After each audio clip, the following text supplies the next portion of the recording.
नमस्कार मित्रों, मैं अंशुमान सिंह आपके अपने YouTube channel target with Rohan sir पर फिर से एक बार आपका हार्दिक स्वागत करता हूं।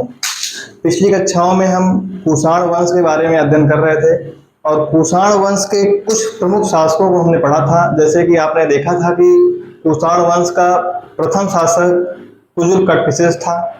उसके बाद अगला महत्वपूर्ण शासक या प्रथम स्वतंत्र शासक बिम कटफिसेस था, बिम कटफिसेस। उसके बाद आपने कनिष्क प्रथम को पढ़ा था, कनिष्क प्रथम को पढ़ा था। और कनिष्क प्रथम के बारे में आपने देखा था कि कनिष्क प्रथम ने अपने साम्राज्य को दो भागों में बांटा था। एक मथुरा से आपके भारत यानी मध्य भारत का जो शासन का संचालन कर रहा था वो मथुरा प्रांत से कर रहा था, जबकि पेशावर से अपने भारत के उत्तर पश्चिमी इलाके के शासन का संचालन कर रहा था।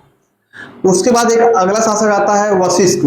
कनिष्क प्रथम के बाद जो अगला शासक आता है वशिष्ठ, और वशिष्ठ आपके एग्जाम के दृष्टिकोण से उतना इंपॉर्टेंट नहीं है, लेकिन कभी कभी जब शासकों का क्रम पूछते हैं, कुषाण शासकों का क्रम, तो कुजुल कटफिसेस, बिम कटफिसेस, कनिष्क प्रथम, फिर वशिष्ठ, फिर हुविष्क, फिर वासुदेव, फिर वासुदेव। इस तरीके से आप देखेंगे कि आपके यहाँ क्वेश्चन फॉर्मेट किया जाता है। तो जब क्रम शासकों का पूछा जाएगा तो उस समय वशिष्ठ इंपॉर्टेंट है, इसके अलावा वशिष्ठ बिल्कुल भी इंपॉर्टेंट नहीं है।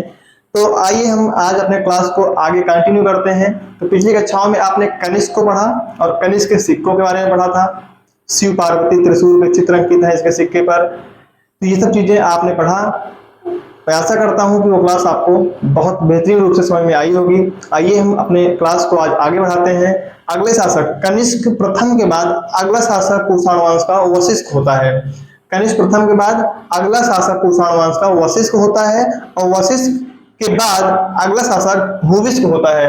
अगला शासक हुविष्क होता है, जिसका टाइमिंग है 106 ईस्वी से लेकर के 138 ईस्वी।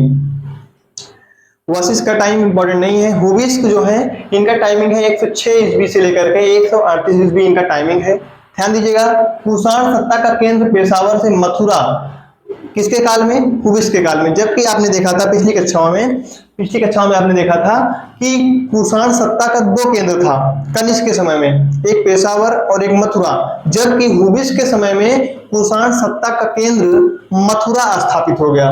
कुषाण सत्ता का केंद्र आप देखेंगे, कुषाण सत्ता का केंद्र आप देखेंगे मथुरा स्थापित हो गया। ध्यान दीजिएगा, यहां पर आप देखेंगे कुषाण सत्ता का केंद्र स्थापित हो गया। और इसके पहले आपने देखा था यहां पर आप देखेंगे पेशावर, सॉरी यहां पे नहीं होगा, पेशावर यहां पे होगा, पेशावर। तो पेशावर और मथुरा किसके काल में था? कनिष्क प्रथम के काल में था, जबकि हुविष्क के काल में मथुरा ही कुषाण सत्ता का केंद्र बन गया। आगे बढ़िएगा, इसके सिक्के पर शिव, स्कंद, विष्णु तथा श्रृंग धारण किए हुए उमा की प्रतिमा मिलती है। ध्यान दीजिएगा, हुविष्क के बारे में बिल्कुल भी और कुछ इंपॉर्टेंट नहीं है।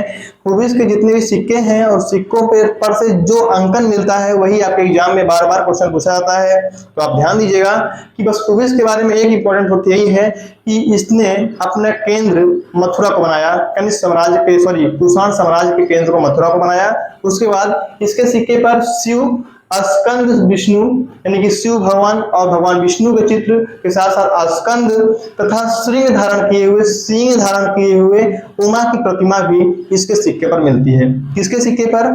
हुविष्क के सिक्के पर। तो शिव का चित्र मिलता है, विष्णु का मिलता है, स्कंद का मिलता है, और सींग धारण किए हुए सींग वाली उमा की प्रतिमा भी इसके सिक्के पर मिलती है। आगे देखिएगा, चतुर्भुजी विष्णु के सिक्के चलाए किसने? हुविष्क ने।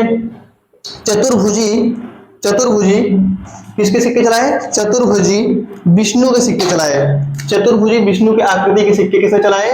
हुविष्क ने। चतुर्भुजी विष्णु के आकृति के सिक्के भी हुविष्क ने चलाया। आगे देखेंगे, सिक्के पर सर्वाधिक संख्या में हिंदू देवी देवताओं के साथ ही ईरानी देवता आहुर मजदा, देखिएगा आहुर मजदा का चित्र भी अंकित है। ध्यान दीजिएगा, जो हुविष्क है, हुविष्क के सिक्के पर ज्यादातर तो भगवान हिंदू देवी देवताओं के चित्र अंकित हैं। इसके साथ ही साथ एक ईरानी देवता के भी चित्र अंकित है, उनका नाम है आहुर मजदा। जैसे आपके यहाँ भगवान शिव है, स्कंद है, विष्णु है, उमा है, इसी प्रकार ईरानी देवता का क्या नाम है? आहुर मजदा। याद रखिएगा, बहुत इंपॉर्टेंट है। यही एक शासक है जिसके सिक्के पर ईरानी देवता आहुर मजदा का चित्र अंकित होता है। बाकी जितने भी कुषाण शासक हैं सबके सिक्के पर हिंदू देवी देवताओं के प्रतीक तथा उनके चित्र अंकित होंगे, लेकिन यह शासक है इसके सिक्के पर हिंदू देवी देवताओं के साथ साथ ईरानी देवता आहुर मजदा का चित्र भी मिलता है, चित्र का अंकन मिलता है। आगे बढ़िएगा, इसके सिक्के पर उमा तथा पाशुपत शिव का अंकन मिलता है, यानी कि शिव और पार्वती का भी अंकन इसके सिक्के पर मिलता है। उमा को आप पार्वती से संबंध जोड़ सकते हैं। तो हुबिस के सिक्के पर उमा तथा पाशुपत शिव का अंकन मिलता है। पाशुपत शिव मतलब जो हड़प्पा सभ्यता में आपको शिव मिले थे, मीन्स की साधना मुद्रा में विराजमान भगवान शिव की प्रतिमा भी इसके मुद्रा में मिलती है।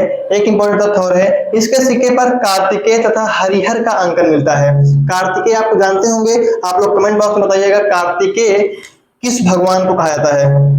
आधुनिक समय में कार्तिकेय जो है वो किस भगवान से संबंधित हैं, कार्तिकेय कौन थे, बताइएगा आपका कमेंट बॉक्स में। तो इसके सिक्के पर कार्तिकेय तथा हरिहर का अंकन मिलता है। हरिहर को भगवान विष्णु का एक अवतार हरिहर भी मानते हैं, अवतार क्या एक नाम मानते हैं हरिहर भगवान शिव का, सॉरी भगवान विष्णु का। तो कार्तिकेय तथा हरिहर का अंकन भी हुबिस के सिक्के पर मिलता है।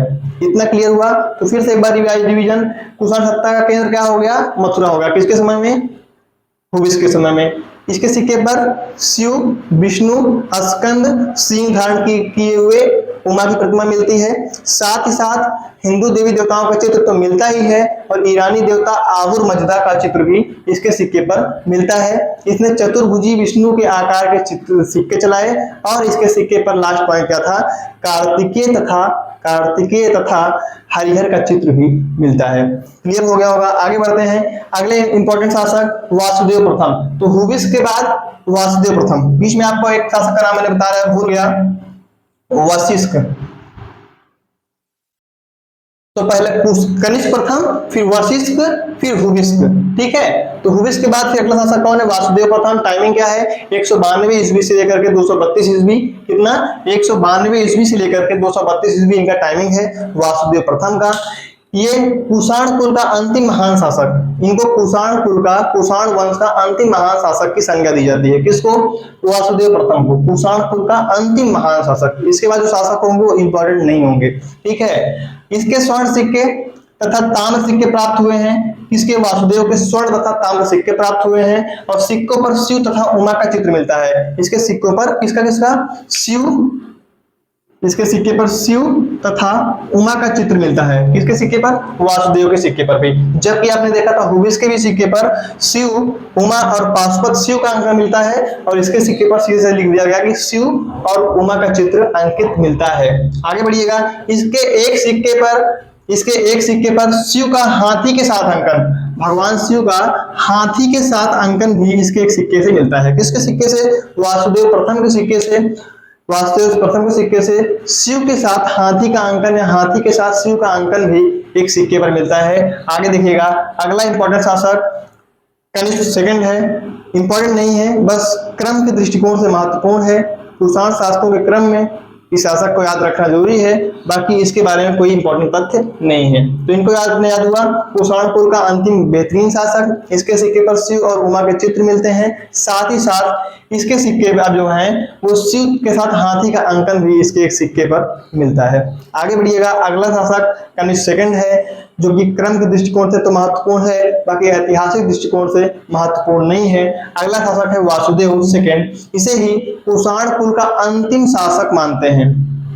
वासुदेव सेकंड को कुषाण कुल का अंतिम शासक मानते हैं। ईरान क्या है, ईरान के ससानियन साम्राज्य, ईरान के ससानियन शासकों ने वासुदेव सेकंड को पराजित कर कुषाण सत्ता का अंत कर दिया। कहाँ के भैया, ईरान में ससानियन साम्राज्य था। आपने ईरानी साम्राज्य पढ़ा था, वहीं पर हकमनी साम्राज्य था, वहीं पर ससानियन साम्राज्य भी था। आप ईरानी आक्रमण की क्लास जाकर के पीछे प्लेलिस्ट में देखिएगा, तो वहां पर आपको पढ़ाया गया था। तो ईरान में हकमनी वंश था उस समय। तो ईरान का एक ससानियन साम्राज्य था, जो कि लगभग कुषाण वंश के आसपास ईरान में विकसित हुआ। भैया हकमनी साम्राज्य तो पहले आ गया था लगभग मौर्य साम्राज्य के आसपास। जब कुषाण सत्ता भारत में आती है, मौर्योत्तर काल आता है, तो उस समय आप देखेंगे ईरान में एक वंश है ससानियन वंश।